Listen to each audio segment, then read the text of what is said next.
They said the trip was without me. Turns out, my money wasn't. Before starting the story, please subscribe and like the video and listen through and for chill. My mother didn't say it unkindly. That was the first thing I noticed. "We're going on vacation next week," she said, her eyes still on the TV. "Just your father, your brother, and me. It'll be without you." She said without you the way someone says no onions, a minor adjustment, nothing personal. I waited for my body to react, for heat, for anger. It didn't. I'd learned early that reacting only taught them where to press next, so I nodded. I said, "Okay," and she relaxed. That told me more than her words ever did. Growing up, I was the quiet asset, the one who didn't cause scenes, the one who figured things out. When money got tight, I helped. When bills stacked up, I covered them. When I moved out, my mother asked for my card, just in case. I gave it to her because it felt easier than asking why she needed it. The week they left, my apartment felt unusually still. No texts, no updates, no photos. It felt less like they were traveling and more like they were testing something, how far they could go without me noticing. On the 5th day, my phone vibrated. $2,430, luxury resort and spa. I stared at the screen longer than necessary. I reread it, not because I didn't understand, but because understanding felt dangerous. Another charge appeared, then another. There was no rush in their spending, no urgency. It was steady, confident, as if the money had always been theirs and I was the one borrowing it. I opened my brother's social media. There they were, sunburned, smiling, drinks sweating in their hands. My mother leaned into my father, relaxed in a way she was never around me. The caption said, "Family time." I noticed I wasn't angry. I felt replaced. I realized then that the vacation wasn't the exclusion, it was rehearsal. I didn't call them, I didn't confront anyone. I didn't ask for an explanation that would be carefully shaped to keep me useful. I called my bank. My voice was steady as I froze the card, disputed the charges, changed passwords, removed access. One by one, I closed the small doors I'd left open for years. Then I blocked my mother's number. The silence afterward was immediate and revealing. When my brother finally reached me through a different number, his first words weren't concern. "Why isn't the card working?" Not, "Are you okay?" Not, "What happened?" Just inconvenience. My mother left voicemails later, crying ones, angry ones, confused ones, each version of her insisting she was entitled to what she'd already taken. "We raised you," she said like an invoice. When they came back, she stood in my doorway and told me I'd changed, that I'd become cold, that families don't keep score. I looked at her and realized something unsettling. I hadn't changed. I had simply stopped disappearing for them. I told her she could leave. She did, without apologizing, without returning anything, without understanding. And something inside me finally settled. Blocking them didn't feel dramatic, it felt administrative, like closing an account that had been overdrawing me for years. I wasn't mourning a family, I was mourning the version of myself that thought being useful was the same thing as being loved. The vacation ended, the spending stopped, and for the first time, I wasn't waiting for them to need me again. That was the darkest part. Not the theft, the relief. The relief didn't feel like freedom.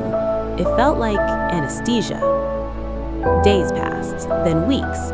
My phone stayed quiet in a way that felt intentional, like the silence itself was watching me to see if I'd break first. I noticed how often I reached for it anyway, muscle memory from years of being on call for other people's emergencies. No one needed me. That should have felt good. Instead, it felt unfamiliar. I replayed small moments from childhood that never stood out before. My mother praising me only when I solved something. My father's approval arriving exclusively after usefulness. The way my brother was protected while I was prepared. wasn't excluded from the vacation. I was exempted from care. That distinction settled slowly, like sediment in water. One evening, I opened my old banking statements. I hadn't planned to. I told myself I was just organizing. But line by line, year by year, a pattern emerged. Small withdrawals I'd ignored, charges I assumed were mistakes, reimbursements that never came. They hadn't suddenly crossed a line, they'd been walking it for years while I kept stepping back to make room. The vacation was simply the first time they didn't bother pretending. I wondered what would have happened if I hadn't blocked the card, if I'd waited, if I'd confronted them instead of closing access. I imagined myself apologizing for making things awkward. That image unsettled me more than anything they'd done. A month later, my mother emailed me, not to apologize, to ask if I was ready to talk like an adult. She said families go through phases. She said money complicates things. She said I was overreacting. She didn't ask how I was. I didn't reply. That night, I slept without dreams for years. When people ask now why I don't speak to my family, I keep it brief. I say we grew apart. I say it was complicated. I say it was necessary. I don't tell them that cutting contact felt less like a loss and more like being finally allowed to stop performing. I don't tell them that I still flinch when my phone buzzes unexpectedly. I don't tell them that love, when it's conditional long enough, trains you to confuse silence with safety. Sometimes I wonder if they ever noticed the moment I stopped being available, if it registered as absence or just an inconvenience that corrected itself eventually. They haven't tried to reach out again, which confirms what I already know. I wasn't abandoned when they went on vacation without me. I was abandoned long before. That was just the first time they let me see it. And once you see something like that clearly enough, you don't unsee it. You close the account, you lock the door, and you walk away not because it hurts, but because it finally doesn't.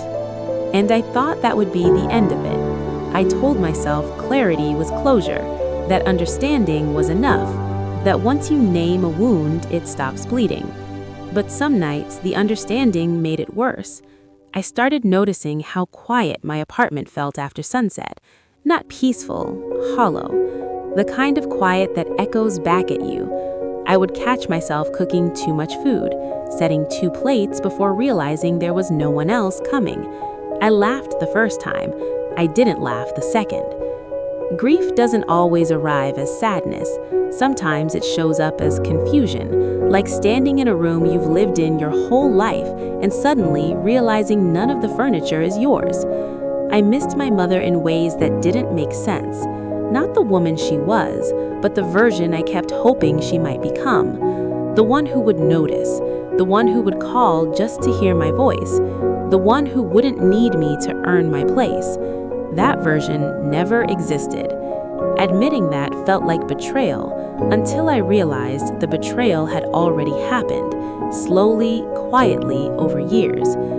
There were moments I almost unblocked her, moments when my hand hovered over the screen, my chest tight with the old reflex to fix things, to smooth it over, to offer myself up again, smaller, easier, cheaper. I wondered if she missed me. Not me, but what I provided, the reliability, the silence, the safety net that never complained. That thought hurt more than the charges ever did. One afternoon, I ran into a coworker at the grocery store. She asked how my family was. I opened my mouth and nothing came out, not because I didn't know what to say, but because the truth felt too heavy for the fluorescent aisle between cereal boxes and freezer doors. I smiled and said, "They're fine." And later, alone in my car, I cried so hard I scared myself. It wasn't loud. It was the kind of crying that folds inward, that leaves you gasping, embarrassed even when no one is watching. I cried for the child who learned early that love came with expectations, for the adult who confused endurance with strength, for the version of me that thought being excluded was something to accept. I cried because blocking them didn't make me feel strong, it made me feel small, but not useful. Healing didn't arrive like relief, it arrived like fatigue, like finally putting something down you didn't realize you were carrying because it had always been there. Some days I felt lighter, other days I felt exposed, raw, unprotected. Still, no one asked me for money, no one guilted me into compliance, no one reminded me what I owed them. And slowly, almost imperceptibly, I began to notice something else. I was breathing differently, deeper, slower, like my body had been holding its breath for decades and was only just realizing it was allowed to exhale. I don't know if my family tells my story differently now. I don't know if they frame me as ungrateful or cruel or selfish. I don't know if they ever sit in silence and wonder why I stopped trying. What I know is this: love that requires erasure is not love. Belonging that depends on sacrifice isn't belonging. And being alone is not the same thing as being abandoned. Sometimes it's the first time you're finally choosing yourself. And some nights, when the quiet feels heavy again, I remind myself, I didn't lose my family. I lost the lie that kept me hurting. And that loss, painful as it is the one I can live with. Some mornings I wake up reaching for my phone before I'm fully conscious. For a split second, I expect a message, a missed call, proof that I mattered enough to be missed. When there's nothing, the disappointment hits before the relief does. I've learned that grief isn't linear, it circles back. It disguises itself as ordinary moments, standing in line at the bank, hearing someone laugh the way my brother used to, passing a family unloading suitcases at the airport, and feeling a sudden, irrational tightness in my chest. I didn't want them back. I wanted the version of myself that believed I had a place. That's the part no one warns you about. When you cut people off, you don't just lose them. You lose the future you kept rehearsing, the apology that never came, the moment they finally understood, the proof that all your patience meant something. I had built entire emotional scaffolding around a family that was never going to climb toward me. Some nights, the anger resurfaces, not explosive, sharp and precise. I think about how easily they spent what I earned, how naturally my absence fit into their plans, how quickly I became unreasonable the moment I stopped being useful. And beneath that anger is something quieter, shame, for how long I stayed, for how much I gave, for how carefully I tried not to need anything back. I'm learning now how unfamiliar healthy care feels. When friends offer help without expectation, my instinct is to refuse. When someone checks in on me twice, I assume I've done something wrong. My nervous system still expects love to come with a bill attached. Unlearning that is slow, sometimes painful, but there are moments, small, unremarkable ones, where I feel something close to peace. Drinking coffee alone in the morning without rushing, making decisions without calculating how they'll ripple outward, saying no and not rehearsing an apology afterward. I used to think independence meant doing everything alone. Now I understand it means choosing where your energy goes. I don't tell this story because I want sympathy. I tell it because there are people walking around right now thinking exclusion is normal, that love is something you finance, that silence is the price of staying connected. It isn't. If someone can leave you behind and still reach for your resources, they've already decided what role you play in their life. And when you finally step out of that role, it will hurt. Not because you were wrong, but because you were hoping. I still hope sometimes, not for reconciliation, but for softness. For the day the memories stop cutting and start feeling distant, like photographs from a life I once lived, but no longer occupy. Until then, I sit with the quiet. I let it be heavy when it needs to be. I let myself grieve without minimizing it. Because this time, no one is waiting for me to fix anything. And for the first time, that absence doesn't feel like punishment. It feels like space. And slowly, painfully, it's becoming enough. There are days when the space feels too large, when the freedom I fought for echoes instead of comforts, when I realize how much of my identity was built around anticipating other people's needs. Without that constant tension, I sometimes feel unmoored, like a limb that's fallen asleep and hasn't remembered its shape yet. I'm learning who I am when no one is pulling from me. That turns out to be harder than I expected. I catch myself apologizing out loud to empty rooms, for resting, for saying no, for not answering messages that never came. Old habits don't disappear just because the people who created them are gone. Sometimes I imagine my mother telling the story her way. I imagine her shaking her head, telling someone I became distant, cold, dramatic. I imagine my brother agreeing, relieved to have a simpler explanation than accountability.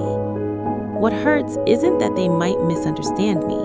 It's that they probably never noticed me clearly enough to misunderstand at all. That thought settles differently than anger.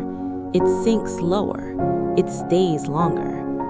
I used to believe love was proven by endurance, by how much you could tolerate without leaving. I wore my loyalty like armor, even when it was cutting into my skin. Walking away felt like failure for a long time, like admitting I wasn't strong enough to keep trying. Now I see it differently. Staying would have required me to keep shrinking. Leaving required me to finally take up space. There are moments when I feel proud of myself, quietly, without ceremony. And there are moments when I feel like a child again, standing in a doorway that never quite opens, wondering what I did wrong. Both can exist. Healing, I've learned, isn't about replacing the pain with happiness. It's about letting the truth sit where the lie used to be. Letting yourself feel the weight of what was lost without rushing to make it meaningful. Some losses don't teach lessons. They just leave marks. But those marks remind me of something important. I survived an environment where love was conditional and came out still capable of wanting something better, still capable of tenderness, still capable of choosing differently. I don't know if my family will ever understand what they took from me, emotionally, not financially. I don't know if they'll ever recognize the moment I stopped being available as the moment they lost me. What I do know is this. I no longer confuse being needed with being loved. I no longer confuse silence with peace. And I no longer offer myself to people who only reach for what I can give. The quiet is still here. Some nights it presses in close, other nights it feels like relief. But it's mine. And after a lifetime of being used, overlooked, and quietly erased, that ownership matters more than anything else. There are moments when the quiet turns on me. Not loudly, not violently. It waits, it watches. It asks questions I don't have clean answers for. Who am I loyal to now? Who notices when I disappear? Who would come if I stopped being strong?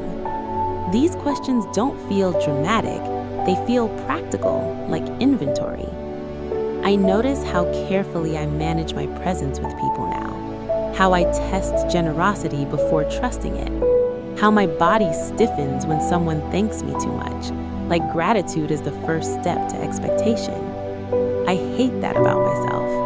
I understand it anyway. Some nights, memories surface without warning, not the big moments, the small ones. My mother asking me to just handle it, my brother assuming I would cover the gap, the way my needs were always postponed until they dissolved on their own. No one ever told me I didn't matter. They just arranged their lives as if I didn't. That realization hurts in a way anger never could. because anger still implies relationship.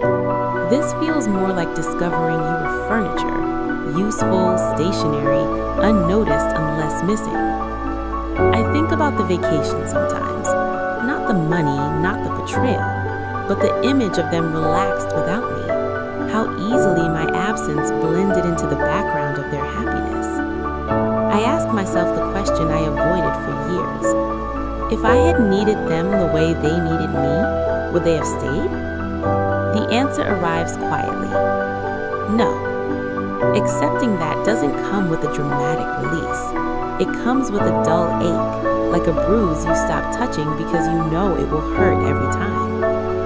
There's grief in realizing you were never difficult. You were simply inconvenienced when you stopped being useful.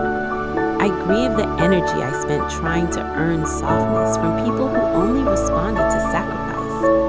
I grieve the version of myself that thought love was something you proved by exhaustion. And I grieve the child who learned too early that being easy was safer than being seen. Some days I feel strong. Other days I feel like I've amputated something necessary just to survive. Both truths exist. Healing, I've learned, isn't about replacing the pain with happiness. It's about letting the truth sit where the lie used to be, letting yourself feel the weight of what was lost without rushing to make it meaningful.